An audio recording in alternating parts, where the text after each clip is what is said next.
Hello guys, karibu kwenye video yetu ya leo. Na leo tutajifunza jinsi ya kuondoa tatizo la ujumbe wa desktop notepad unaokuja katika skrini ya kompyuta yako kila unapoiwasha.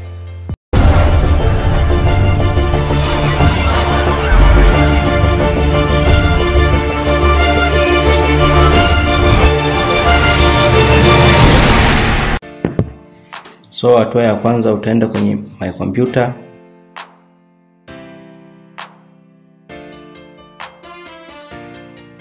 Then view, then option, then utaenda hapa chini kwenye change folder and search option.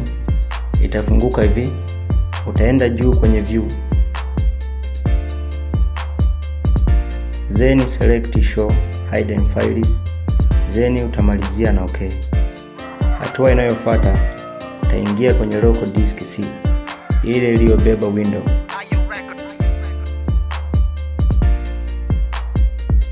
Then utaenda kwenye program data,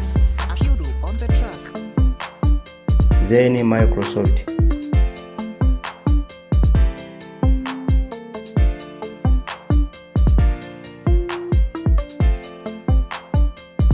then Windows,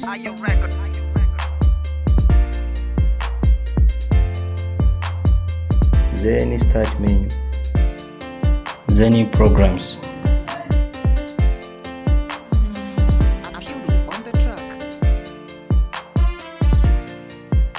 then startup. Utaona kifaili kimeandikwa desktop. Utatakiwa ukifute, na kisha kifuta tatizo litakuwa limekuwa fixed.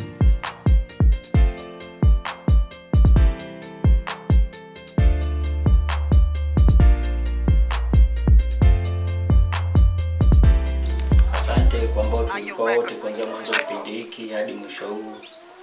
Na kama mara yako ya kwanza usahau kusubscribe channel yetu, like, share and comment.